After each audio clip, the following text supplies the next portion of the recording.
a todos, qué alegría poder saludarlos en una nueva emisión de NCN Noticias. Yo soy Andrea Sierra, acompañada por supuesto de Jorge Enrique Vélez, casi pensé que le había cambiado el nombre. No, por Dios.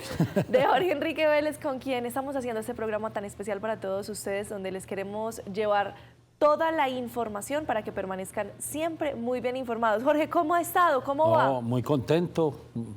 Hicimos el primer programa ayer, he recibido muchísimas llamadas. De verdad que yo creo que vamos a hacer un tema muy importante. Yo creo que la gente, los ciudadanos están necesitando este tipo de programas, de proyectos. Ahora les vamos a contar, ustedes van a ser muy participativos en este programa. Y bueno, y tener invitados de calidad que nos permitan de verdad hacer unos debates y unos foros bien productivos para lo que está pasando desafortunadamente en nuestro país. Ayer dábamos un primer envionazo de lo que se viene en NCN Noticias, con lo que estamos absolutamente felices, sobre todo de contar con ustedes, de tener esa presencia de ustedes con nosotros. Pero contar con ustedes, Jorge Enrique, no es solamente llevarles la información y no solamente crear el espacio, es abrir el espacio. Y por eso los estamos llamando, para que si ustedes quieren participar del programa, nos manden sus videos, nos manden sus columnas de opinión y también se sienten de la manera más democrática posible a contarnos lo que piensan de la actualidad nacional, de política, de economía, de orden público, de tecnología. ¿por qué no? De tecnología, de todas las aristas que tienen que ver con nuestra vida cotidiana, para que opinen. Porque no se trata solo de escuchar, sino también de ser escuchados. Queremos hacer de esto un programa muy participativo. Todos tienen un celular, todos pueden hacer una columna, la vamos a recibir muy bien, la vamos a discutir. Seguramente muchas de esas columnas serán parte de la discusión que hagamos de este programa. Entonces, el programa no somos nosotros dos, ni es el canal Cosmovisión, somos todos. Y eso es lo que queremos hacer de este nuevo programa que vamos a ver todos los días y que vamos a participar todos. Una verdadera mesa de opinión, pero una mesa que no busca ser de opinadores ni opinar, sino forjar opinión con base en la información que tenemos. Totalmente. Jorge Enrique.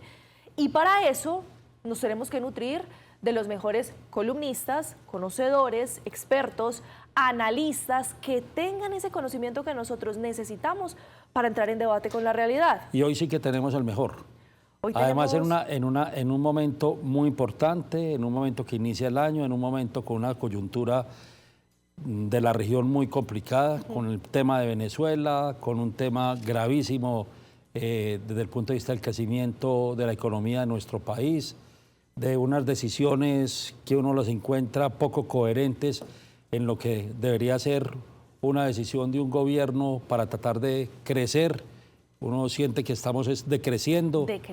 Y que nos está generando un negativismo total. Las empresas van a tener sus utilidades en los próximos 2 meses. Vamos a empezar a ver los balances. Los resultados seguramente no van a ser buenos y los que tienen buenos balances van a querer sacar sus ganancias del país, no las van a reinvertir. Bueno, estamos en un tema bastante complicado. Claro que sí.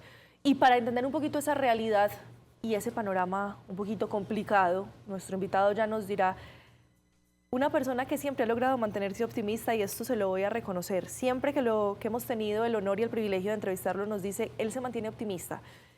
Vamos a ver si tiene ese mismo optimismo y que nos contagie un poquito de ese optimismo si lo tiene, Jorge Enrique. Amigo de la casa, nos ha abierto las puertas y siempre responde de manera muy cordial a nuestras invitaciones. Exministro de Hacienda, ahora rector de una de las universidades más prestigiosas de la ciudad, José Manuel Restrepo, que le damos nuestra gratitud por aceptar nuestra invitación. Exministro, ¿cómo ha estado? ¿Lo cojo igual de optimista que en otras ocasiones o cómo está el panorama?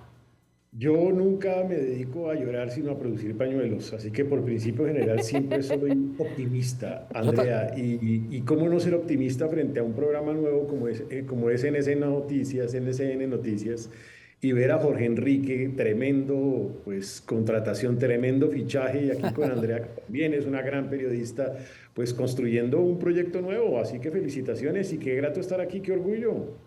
No, más grato tenerlo a usted, ministro, aquí con nosotros y de verdad en un tema. Yo también soy totalmente optimista y uno no puede dejar el optimismo que que tenemos que tener todos los colombianos, pero estas aristas que tenemos, uno empieza a decir, oiga, ¿por dónde nos vamos a salir? ¿Cuál va a ser el camino que vamos a buscar? Puede que ni siquiera con el gobierno y que nos toca desde el sector académico y desde el sector empresarial buscar otras alternativas. Y creo que sería muy, muy importante lo que vamos a discutir o vamos a hablar en esta horita que creo que va a ser muy productivo, no solamente para nosotros, sino para todos los televidentes. Y yo quiero empezar, exministro. Venga, esta es una pregunta extraña. Y me voy a disculpar de antemano por la forma y la pregunta en sí misma, pero se la quiero hacer. Mire, hablaba con Jorge Enrique antes de que entráramos al programa. A usted le tocó un rol muy difícil porque estamos en un gobierno nacional que se ha dedicado a decirnos todo el tiempo que estamos mal, que todo está muy difícil, pero que es por culpa del gobierno anterior. Y le cayó a usted esa responsabilidad porque usted es ese representante o esa última cara que tenemos, por lo menos en la cartera de Hacienda del gobierno anterior. Hombre, ¿qué pasó? ¿Cómo entiende uno esto? No se le olvida. Pero por favor, o ¿será que cuando fue candidato no sabía lo que iba a recibir? Que también es una pregunta que uno se hace. Hombre, si usted sabía de todo eso, entonces ¿para qué fue candidato? Si la cosa estaba tan dura. ¿Qué pasó, exministro? Yo tal vez le comentaba ahorita en un tuit al presidente Petro que a mí me sorprende cómo recién salido de un ejercicio de planeación estratégica y lo primero que saca es un tuit en donde echa culpas hacia atrás y le entrega responsabilidades a otros sin nunca asumir una sola responsabilidad. Yo creo que gobernar es asumir responsabilidades, gobernar es pensar al presente y pensar al futuro. Fíjese usted, yo fui el ministro de los chicharrones en el fondo, porque fui ministro de Comercio en medio de la pandemia, donde el más afectado fue el sector privado. Claro. Una vez me quejé de que, qué difícil, qué complejo estar administrando esta pandemia por el sector privado. No, siempre envié un mensaje positivo al sector productivo para tratar de enfrentar momentos difíciles. O me tocó recibir el escenario de Hacienda en un momento crítico en la historia del país, en donde se había caído la reforma tributaria, en donde habían retirado el mismo día en que yo arranqué el grado de inversión a Colombia, 2 calificadoras de riesgo. Y me vieron quejándome, diciendo, oiga, qué mal, hacia atrás. No, mire para adelante. Es que en la vida hay que echar para adelante y no para atrás. Yo creo que tal vez lo enseñó Shakira, ¿no? Las mujeres no lloran sino facturan. En nuestro caso los gobernantes no lloran sino gobiernan, ejecutan. Eso es lo que tiene que hacer un gobernante. Entonces siempre he tenido la convicción de que en lugar de mirar hacia atrás hay que mirar es para adelante, a ver cómo vamos a hacer para que Colombia le vaya mejor. Y con esa mirada hacia adelante, pues siempre tengo esa dosis de optimismo de que es un país que tiene todo el potencial para crecer y para llegar muy lejos. Y como yo sé que usted es muy positivo, yo le voy a hacer esta ha sido una pregunta muy, yo creo que no la han hecho nunca. Oiga, ministro, si usted fuera ministro hoy, usted tan positivo, con una situación tan difícil, usted contéstele a Petro distinto. Vea, señor Petro, yo no voy a mirar para atrás, ni siga mirando para atrás, mire para adelante. Yo sí le voy a dar un par o 3 recomendaciones que tiene que hacer inmediatamente, porque a usted le tocó una situación exactamente igual. No tuvo reforma tributaria, obviamente tiene una calificación gravísima para el país, situación exactamente igual de la que estamos viviendo. ¿Qué le diría usted hoy a Petro, no en un Twitter, sino aquí en directo? Yo le diría en directo lo primero, siéntese presidente, aún con los que piensan distinto, aún conmigo, por ejemplo, o con otros similares a mí, si no quiere estar conmigo. Y siéntese a ver cómo vamos a hacer para que Colombia crezca no al 3%, sino al 6%. ¿Cuáles van a ser los sectores claves, las políticas claves para lograr ese resultado? 6%. Segundo, le diría, reduzca el tamaño del Estado, presidente. Es decir, claramente hay un problema de endeudamiento, como ha existido en el país en el pasado. Claramente hay un problema de bajo recaudo tributario que se dio como resultado del bajo crecimiento de la economía.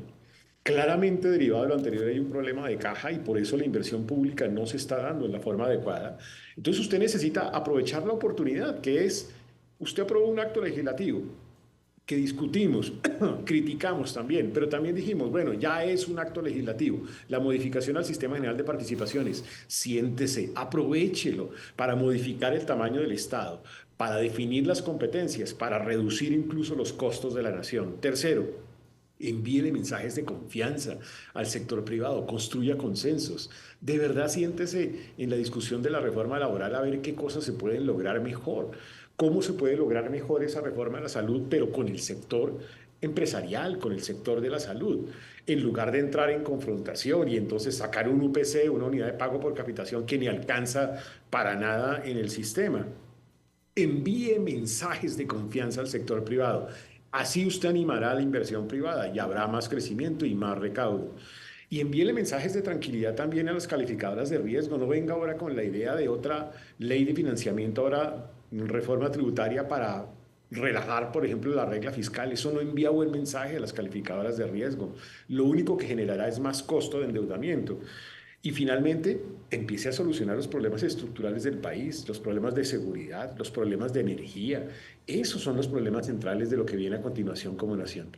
Exministro, yo quiero que hablemos un poquito de esos problemas y yo quiero que hablemos un poquito de, no voy a decir una, voy a decir de la empresa más importante del Estado, otrora más querida de los colombianos, Ecopetrol, sobre todo con un paralelo con Brasil. Cuando vengamos de esta pausa, hablemos un poquito, ¿era o no el momento?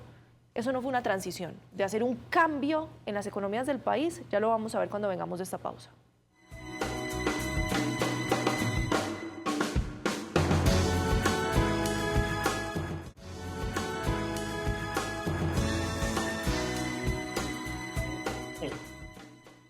Jorge Enrique, desde que estábamos en campaña nos hablaron constantemente de la necesidad que se tenía de hacer una transición energética.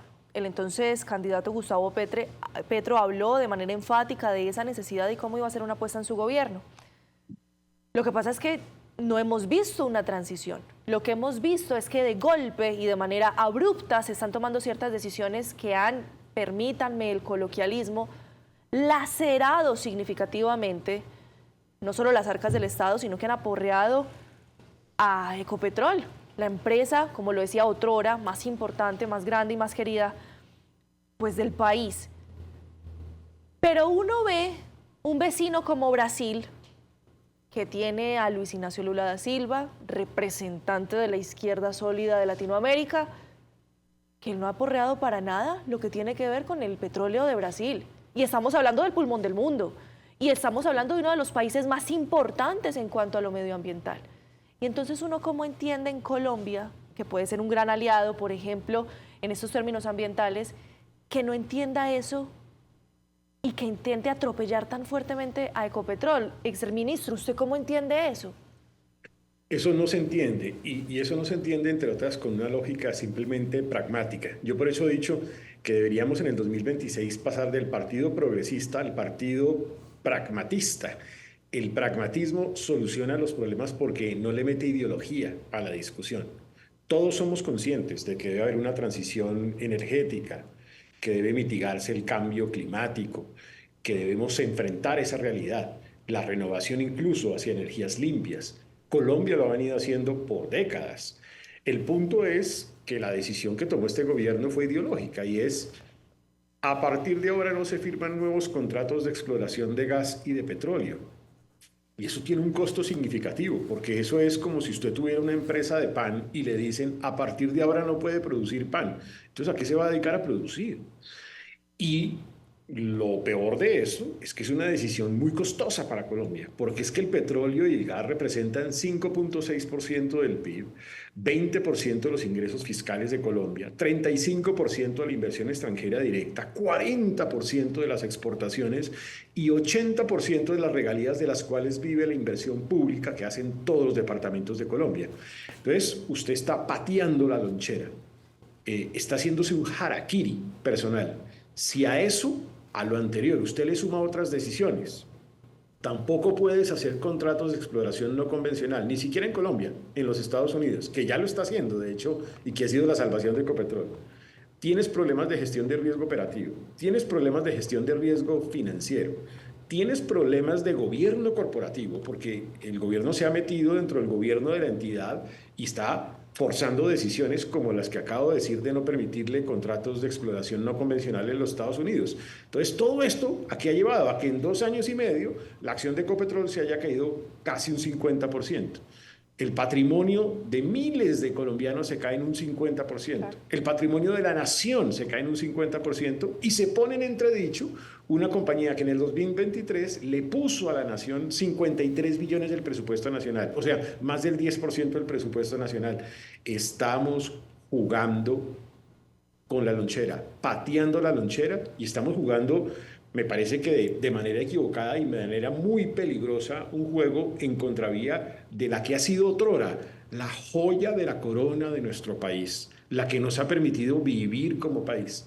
Por eso es una decisión absolutamente insensata. Pero además con un tema muy grave, es que el tema ya lo venía trabajando Ecopetrol, el tema de hidrógeno, el tema Totalmente. O sea, es que no, porque si uno dijera, oiga, no, es que históricamente estábamos dedicados solamente a la extracción de petróleo y eso era lo único que hacía Ecopetrol, pues uno diría, bueno, yo creo que el gobierno quiso dar un paso importante. Pero yo no sé si es que en el empalme no se dieron cuenta o es que esas dos páginas las corrieron para otro lado. Porque es una decisión ideológica, Jorge Enrique, es una decisión ideológica. Y es una decisión ideológica del progresismo y es una decisión ideológica que el pragmatismo tiene que reversar y echar para atrás. Porque es que no se puede sostener, no es sostenible a largo plazo. Es una decisión equivocada para Colombia. No solamente en petróleo, también en gas. Este año ya tenemos escasez de gas. El próximo año vamos a tener escasez de gas de pronto hasta el 30%. Y toda escasez de gas se soluciona importando gas. El gas importado siempre es más costoso, siempre es más costoso. ¿Quién le va a decir a las familias colombianas que es que ahora el gas vale más porque es que toca importarlo, teniendo todo el gas del mundo bajo tierra que no se le ha permitido sacarse? Es decir, ahí hay un problema muy complicado. Y no entiende uno temas como el de Comodo. Yo no lo entiendo. Es decir, si la política era no va a haber más extracción, si la política era es que vamos a cambiar totalmente y lo vamos a cambiar por el turismo, entonces uno ve dos decisiones de los últimos 24, el último mes. Habilitemos Comodo, pero eso sí, un momentico, que la ANLA no va a permitir por el tema ambiental, entonces demorémonos 6 años para poderlo habilitar para suplir el tema y la necesidad de gas que tenemos. Uno entenderá que está pensando en Venezuela, a ver cómo salva a su aliado allá, a ver cómo le compramos gas, porque los contratos están por ahí fluyendo de alguna forma, a ver cómo lo hacen. Pero lo más grave es que nosotros tenemos la capacidad... bueno, y lo otro es que le dicen a Antioquia, ¿sabe qué? 23 municipios, no petroleros, pero mineros. No, eso sí, vamos a dedicarnos a otra cosa completamente, a la agricultura, pero acabamos con el turismo. Entonces, ustedes recuerdan en la campaña, vamos a suplir esto con comida y con turismo. Y ni comida ni turismo. Ni comida, ni turismo, ni Ecopetrol. O sea, yo creo que cuando él se encierra ya a tomarse un trago y le da esas cosas, que esos discursos tan salidos de todo contexto, yo no sé cómo entiende un ministro para poderle coger la caña a todo ese tipo de cosas, porque uno estar cambiando usted que ha sido pues ministro y todo. Ministro, uno con un presidente que cada 24 horas le esté cambiando a uno las cosas, ¿qué políticas pueden haber en Colombia? Yo es que creo que eso es completamente imposible, ¿no? Yo creo que ese es un problema adicional, y el problema adicional es que no hay ni ha habido continuidad de política pública. Y eso es un problema muy delicado, porque no se puede construir políticas de largo plazo. Es que mire, yo tal vez se lo decía hoy a un empresario que me preguntaba, ¿cómo va a ser el 2025? Le dije, en la gran mayoría de los indicadores económicos, mucho mejor. Vamos a crecer cerca del 3%, la inflación retornará a rango de meta, el desempleo va a mejorar, eventualmente los indicadores de pobreza podrían mejorar. Hay un lunar, que es el tema fiscal, pero en general nos va a ir mejor. Entonces, ¿eso significa que estamos bien? No significa que estamos bien, porque nadie está pensando el país a largo plazo. Y esa es la discusión que en este momento se vuelve sustantiva. Cuando uno no está pensando a largo plazo el país, es donde está tomando decisiones como esta en Ecopetrol, justamente como esta que acabas de señalar en materia turística. Entonces, como nadie piensa a largo plazo, nos quedamos mirando la coyuntura, y la coyuntura no va a mejorar de manera significativa, porque para que crezca de manera significativa se necesitan mecanismos de largo plazo, en donde se necesita política pública construida con sostenibilidad a largo plazo. Por eso es que los cambios de ministros tampoco le ayudan. Y se viene otro remesón, entre otras cosas, y estamos todos a la expectativa de cuál va a ser ese cambio de ministros que se va a hacer. Y hablemos de eso, del tamaño del Estado. Porque con Jorge Enrique ya hemos hablado, con otros invitados también, y usted lo mencionaba, es preocupante el tamaño del Estado colombiano, exministro. Totalmente preocupante. Yo creo que aquí la propuesta que tendría que ofrecerse lo más pronto posible es reducir, ojalá, como mínimo el 30% del tamaño del Estado central. Esto se podría lograr, repito, aprovechando la oportunidad de que el gobierno mismo sacó el acto legislativo del Sistema General de Participaciones y ahí se va a discutir lo de competencias en un año. Luego, ahí hay una oportunidad para hacerlo. Si no hacemos eso, cada vez va a ser más inflexible el presupuesto de la nación. Hoy el presupuesto de la nación en casi un 90% es inflexible a la baja. Tú no lo puedes bajar porque hay decisiones constitucionales o legales. Hay que hacer una reducción del tamaño del Estado. Yo creo que eso es inminente. No se necesita ese tamaño de unidad nacional de protección. ¿Y qué habría que recortar, por ejemplo? ¿De qué entidades prescindiría usted?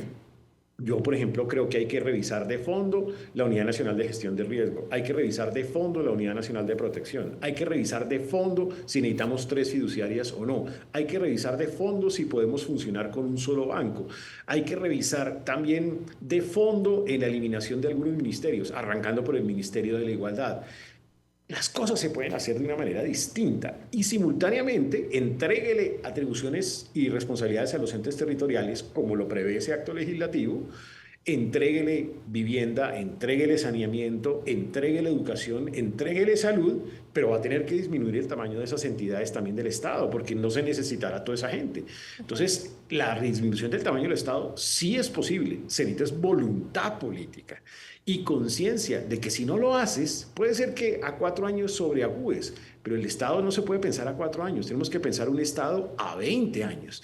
Y si uno de verdad es responsable, ese sería el camino. Oiga, ministro, usted y yo que hemos estado en el gobierno, entonces llega uno a tomar esas determinaciones y arrancan todos los sindicatos a decirles que usted lo que quiere es acabar con el empleo dentro del Estado y empieza todo ese proceso político y esas presiones desde el Congreso, a los dos nos ha tocado. Y uno dice, oiga, esto tiene que llevar también a un tema de tecnología, de plataformas, de cumplir con muchas cosas que el ciudadano tenga la facilidad, pero no, todo es con funcionarios, y es muy difícil poderlo lograr. Cuando usted habla de una política, yo tengo claro que venía una política independientemente de los gobiernos que fueran amigos o no amigos, el gobierno Uribe, el gobierno Santos y el gobierno Duque, pero digamos que había como una continuidad en los procesos. Se rompe en este proceso con el presidente Petro. Cuando usted habla de política, a mí me preocupa que yo veo demasiados candidatos presidenciales y veo poquita política de Estado. Yo no veo a ninguno llamando al otro, oiga, ¿qué vamos a hacer? ¿Cómo vamos a trabajar? Porque lo primero que tenemos que planificar es cómo vamos a tener una política no de programas de gobierno, sino de una política de recuperar lo que perdimos en estos 4 años, pero que vamos a tener que acelerar para poderlo recuperar, o si no, este país no va a ser absolutamente viable. Y eso es lo que hay que aprender, por ejemplo, del caso chileno, Jorge Enrique. Chile fue capaz de lograr una concertación, incluso con personas que pensaban distinto. Es que el camino hacia adelante es un camino de unidad, no es un camino de división. Es un camino de unidad alrededor de propósitos en donde sí tenemos que ponernos de acuerdo. La institucionalidad tiene que ser un compromiso, los medios de comunicación y su respeto a su papel en la construcción de la democracia, la construcción de las libertades, que haya deberes y derechos simultáneamente, entre otros temas, el valor del sector privado.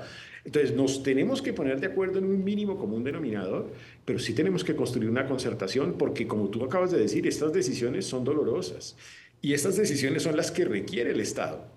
Si no, vamos a estar como en la patria boba, cada 4 años cambiando ahí en peleadera, en camorrería entre unos y otros, pero no vamos a tener un Estado próspero a 15 años o a 20 años. Eso no va a suceder.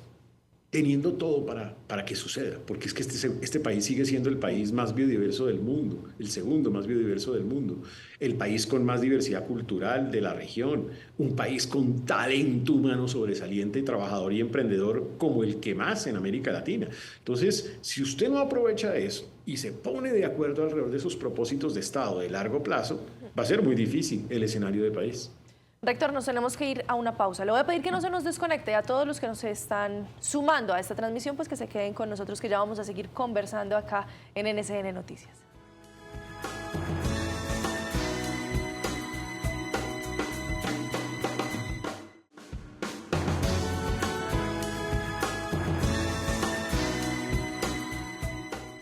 Gracias a todos por continuar conectados con nosotros.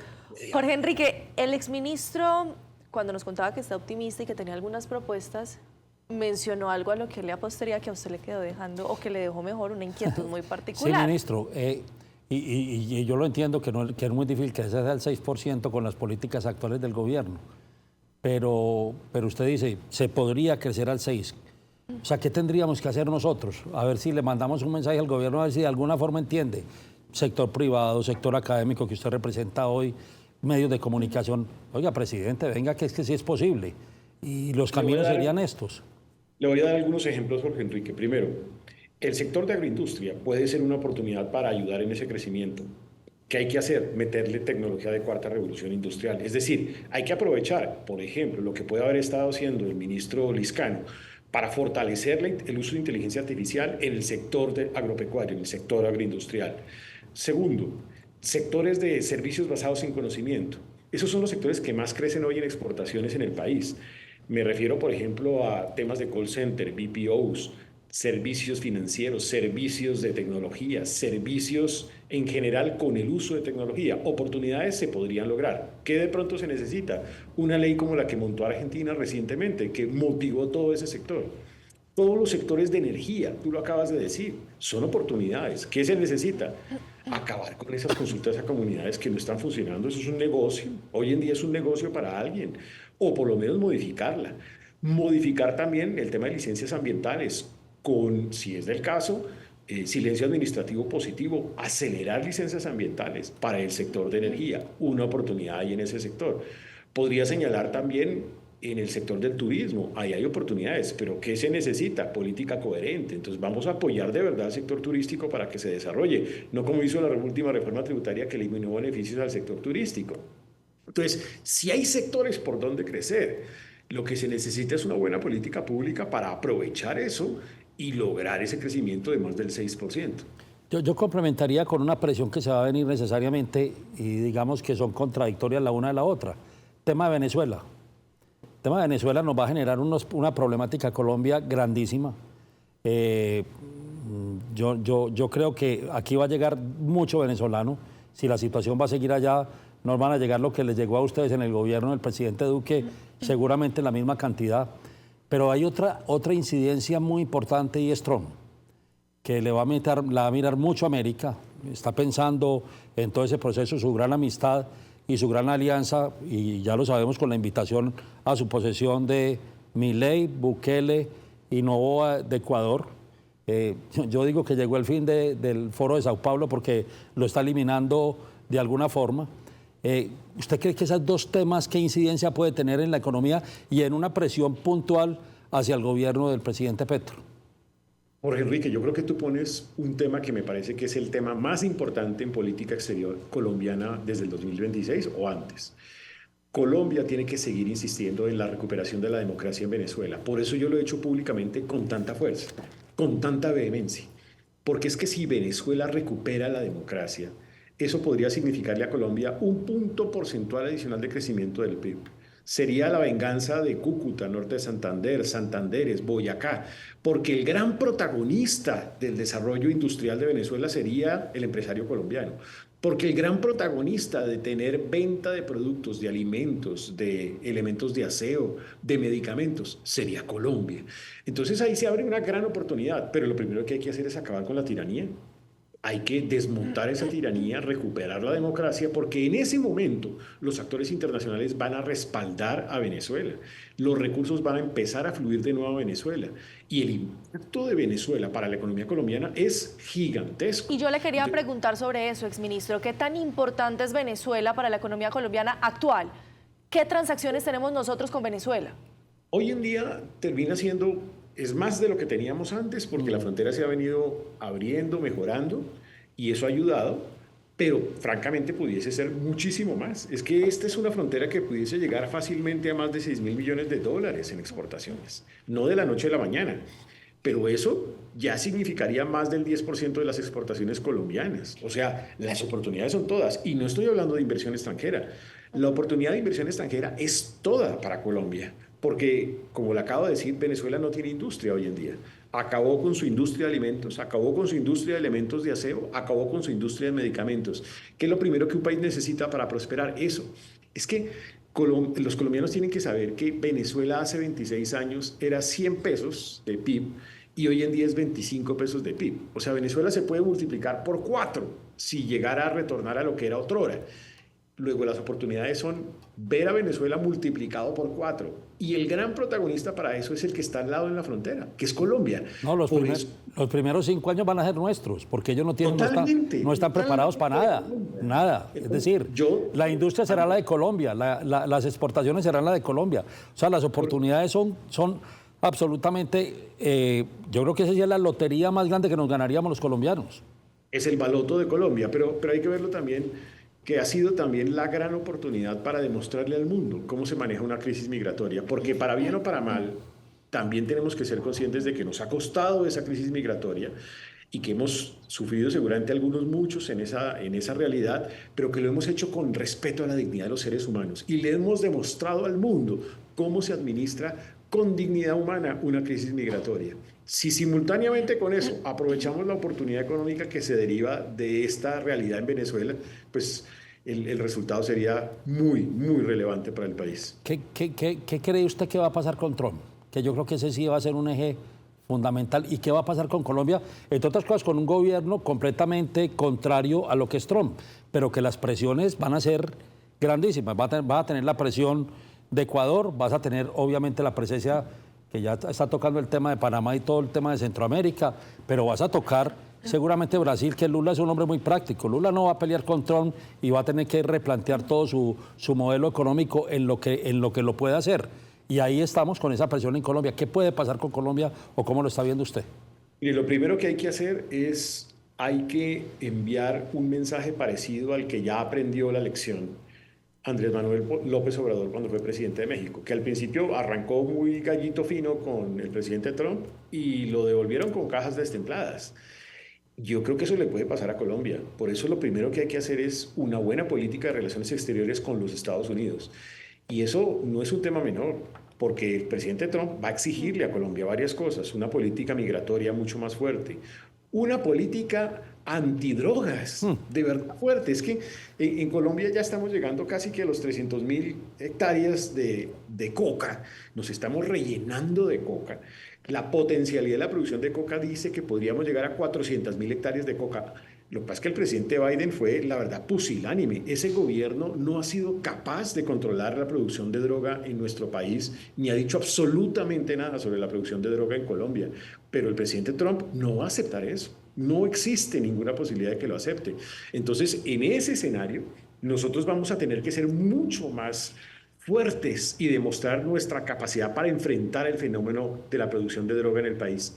Y lo otro, ser mucho más cuidadoso en el marco del acuerdo de libre comercio con declaraciones destempladas. Es que salir uno a decir que va a renegociar unilateralmente el Tratado de Libre Comercio o ponerle sanciones a los Estados Unidos así de buenas a primeras sin el sustento técnico, ojo con eso, porque los Estados Unidos, bajo la presidencia de Trump, es otra figura totalmente distinta a la presidencia de Biden. Pero, exministro, y le pregunto, entonces ¿debe Colombia, yo diría que volver, porque sí siento que se ha flexibilizado mucho esa figura, pero volver a esa figura que teníamos de Estados Unidos como la estrella polar y cerrarnos a que ese sea entonces nuestro polo y a quien hay que seguir? O también Colombia, como usted lo dice, dentro de su infinita riqueza, despertar y buscar otros aliados económicos en algunos otros sectores del mundo. No, yo creo que hay que seguir buscando aliados estratégicos. Y ahora te digo lo que en mi opinión es como el tercer elemento central de una política exterior en el país. Pero el punto aquí de fondo es recuperar lo que en el pasado fue la relación con Estados Unidos. Es que yo creo que esa relación hoy no existe. Es una relación casi que inexistente por varias razones. Primero, porque era históricamente una relación bilateral, bicameral, bipartidista, multisectorial. Todo eso lo perdimos. Hay que recuperar esta relación bipartidista, bicameral, bilateral, de varios sectores de la economía, aprovechar de mejor manera la relación con Estados Unidos.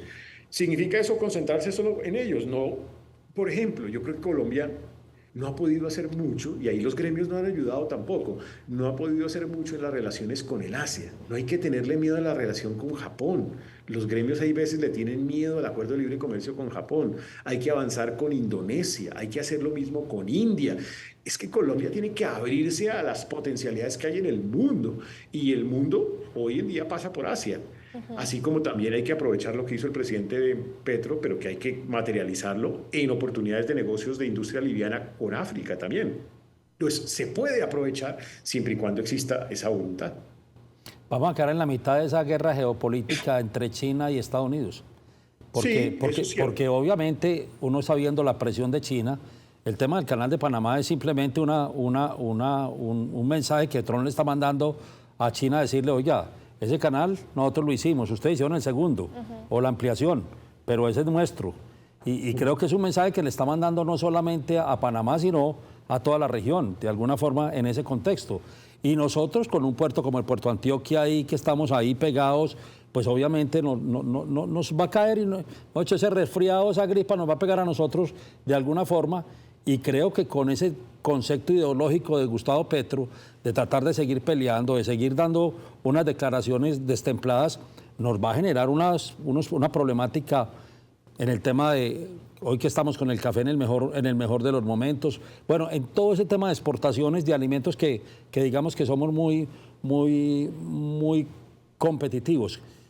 ¿Qué va a pasar ahí? Es que a mí esa preocupación de la fortaleza de China que va a tener México y va a tener Venezuela y seguramente va a querer tenerlo, pero Estados Unidos también haciéndolo o hacer lo que hace Bukele, trabaja con los dos y mira y dice, a mí lo que me importa es que mi país crezca y vamos a ver cómo lo hago. ¿Cómo ve usted ese concepto? Yo le haría, en ese caso con el tema de China, una diplomacia pragmática. ¿Qué significa eso? No vamos a tener acuerdo de libre comercio con China, pero vamos a poder atraer algo de inversión a China. Tener mucho cuidado en lo que le duele a Estados Unidos, que es el tema de tecnología en inversión. Pero en general hay oportunidades incluso para negocios de inversión de infraestructura china en Colombia. Trenes, por ejemplo, eso no lo tiene Estados Unidos. Eso lo tiene China, no lo tiene Estados Unidos. Exactamente. Luego sí hay oportunidades con sentido pragmático que uno puede aprovechar de China sin tener que profundizar en algunas otras en donde pues realmente hay un riesgo de afectar una relación con el primer socio comercial del país. Luego sí se podría lograr. Y eso no significa que simultáneamente, por ejemplo, no aprovechemos una estrategia de nearshoring o de friendshoring, que es retomar parte de las inversiones de lo que se exportaba de China a Estados Unidos para hacerlo desde Colombia y exportárselo a los Estados Unidos. Le voy a poner un ejemplo, que es un sector clave en el país, el sector confección. Es un sector que con buen diseño tiene todas las oportunidades en los Estados Unidos que no tendría ahora porque pues, se va a bloquear el tema con aranceles desde China hacia los Estados Unidos. Exministro, nos están diciendo que nos tenemos que ir a una pausa ya para llegar al bloque final. Yo le quiero preguntar un poquito sobre las arcas del Estado, un tema del que conversamos el año pasado, que creo que sigue siendo importante recordarlo, pero lo vamos a hablar cuando regresemos de esta pausa para comerciales. Ya volvemos.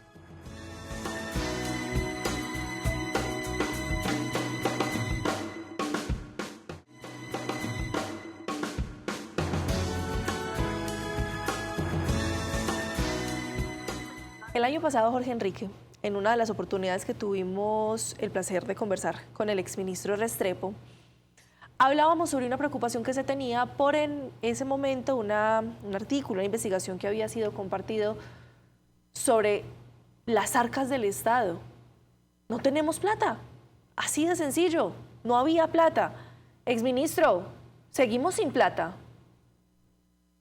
Seguimos en una situación difícil. De hecho, la Caja al cierre del año pasado cerró con el peor dato en la historia del país, la Caja de la Nación.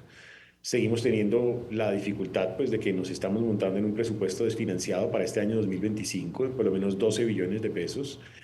Pero digo por lo menos porque realmente se necesitarían, yo creo que más de 20 billones adicionales, casi que 32, para realmente cuadrar esta caja y cuadrar el presupuesto del 2025. Y simultáneamente, pues nos hemos metido en unos gastos de funcionamiento que están creciendo al 20% anual en los últimos 3 años, pues que no tienen ninguna lógica, sobre todo porque han venido creciendo los gastos de nómina, los gastos de las órdenes de prestaciones de servicios, de esos contratos de burócratas, de corbatas, que han crecido en los últimos 2 años en un 156%. Una barbaridad. Entonces, yo creo que ahí se necesita hacer un esfuerzo de verdad de austeridad, de verdad real, pero vamos a heredar un problema muy complicado. Y el siguiente gobierno lo que no puede hacer es echarle la culpa hacia atrás ahora y dedicarse a lo mismo de sino ver a ver cómo lo soluciona. Por eso yo hablo, reducción del tamaño del Estado. Eso se vuelve indispensable. Pero exministro, venga, entonces acá estamos enfrentando algo muy crítico, Jorge Enrique también. Porque entonces tenemos una oposición que ha sido muy enfática en decir, y no se los vamos a aprobar. Y si plantean otra tributaria, tampoco se las vamos a aprobar. Y tenemos también un gobierno que va a insistir en ella, en que está diciendo que, todos sus proyectos de inversión dependían de esos 12 billones de pesos. Y entonces ya no podemos salir a operar porque no tenemos esos 12 billones de pesos. Entonces, y un presidente que además de echarle la culpa al gobierno anterior, dice, pero es que tampoco me dejan gobernar.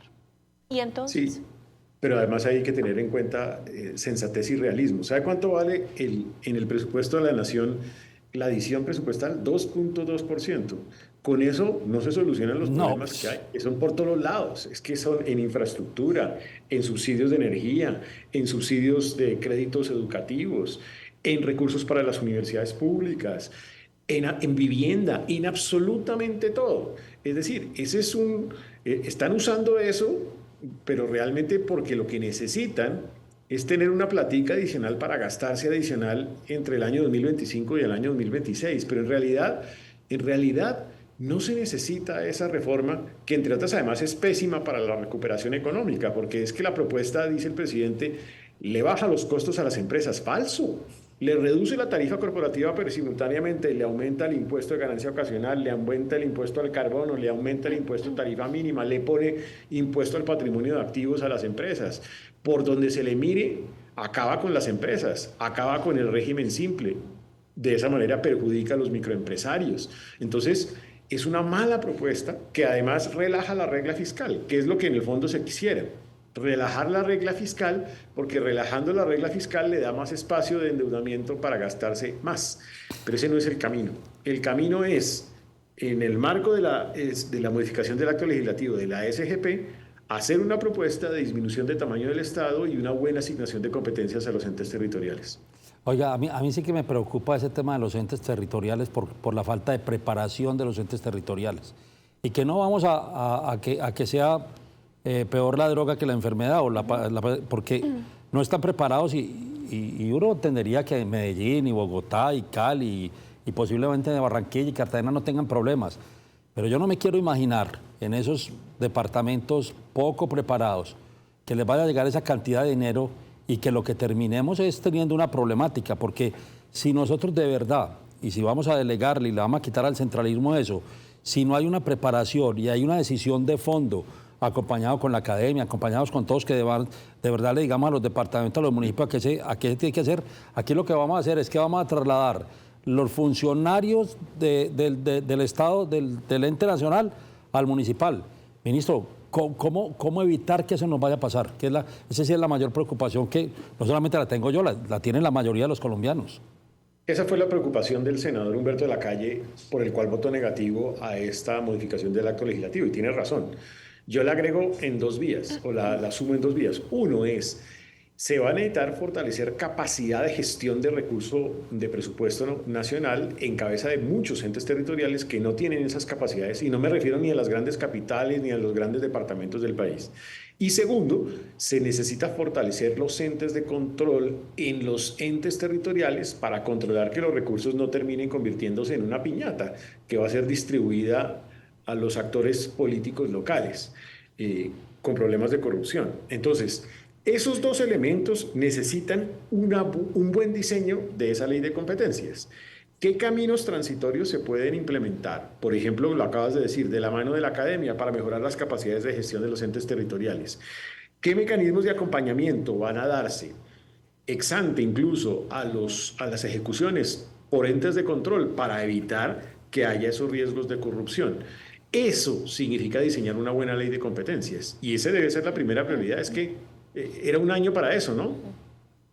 Usted tocó el tema ahora, muy parcialmente, el tema de la inteligencia artificial, porque a mí sí me preocupa crecer la Contraloría de Bogotá y la Contraloría de Antioquia y crear las personerías. Entonces vamos a pasar a unos entes tan grandes como son la Contraloría General de la Nación o como es y digamos que eso es un tema de información, y yo creo que ahí es donde vamos a tener que aplicar Y ahí es donde la universidad es fundamental en decirle al gobierno, al Congreso de la República, porque todo tendrá que pasar por el Congreso.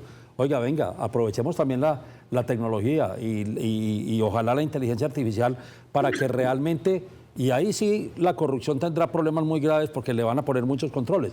Pero yo creo que eso tiene que ser una decisión de fondo, de verdad, porque si no, aquí la burocracia va a pasar de un lado a otro y lo que sé es que lo vamos a pasar para las regiones y quedaremos exactamente en lo mismo, ministro. Oye, pero Jorge Enrique, ¿tú sabes que eso ya Brasil lo está haciendo?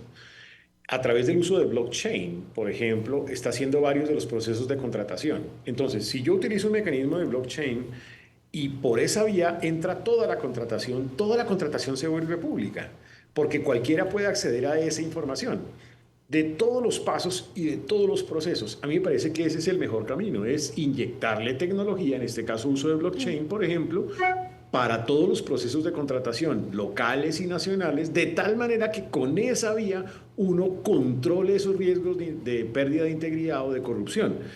Y yo creo que también hay que meterle mucho más de tecnología y gobierno digital en línea a la Procuraduría, a la Registraduría, a la Contraloría, a las personerías, a la DIAN, en general a esos distintos actores.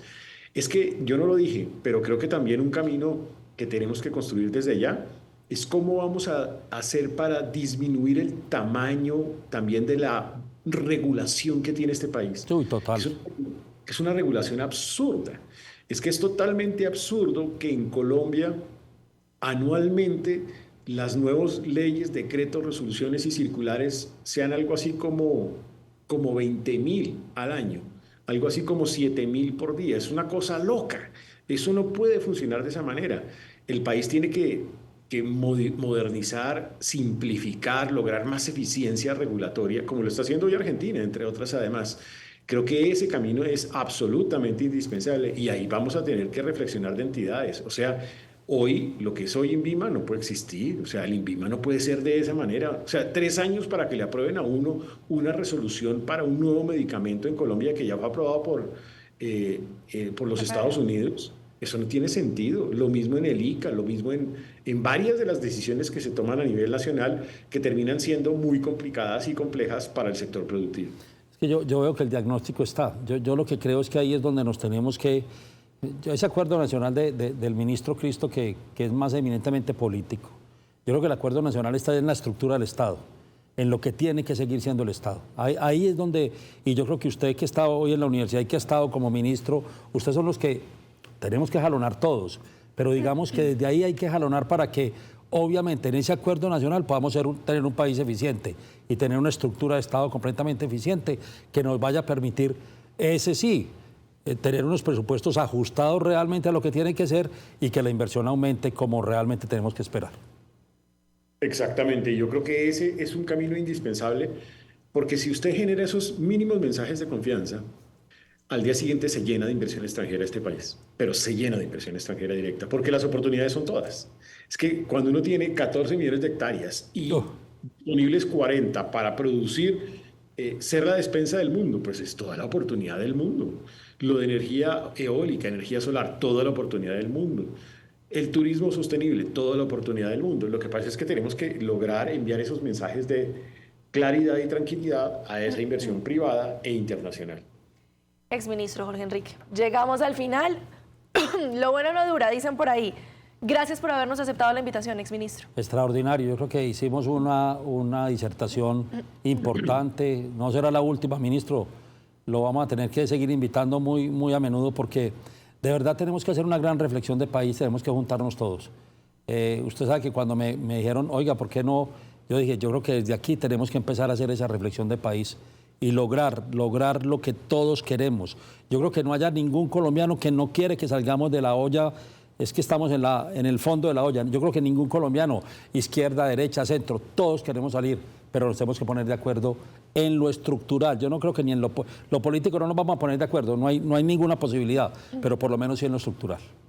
Fíjese, Jorge Enrique y Andrea, cómo volvemos al punto original. Las palabras claves, unidad y esperanza. Hay esperanza porque hay futuro y debe haber unidad para que se aproveche lo que ofrece ese futuro. Muchas gracias de verdad por esta invitación. Felicitaciones por NSN Noticias. Ustedes están construyendo democracia y este es un lindo ejemplo de cómo se hace. Muchas gracias, ministro. Muchísimas gracias, ministro. Jorge Enrique, llegamos al final. Nos vemos mañana. Grandes invitados y grandes disertaciones. Y a ustedes, pues agradecerles por haberse conectado con nosotros. Que tengan feliz resto de día.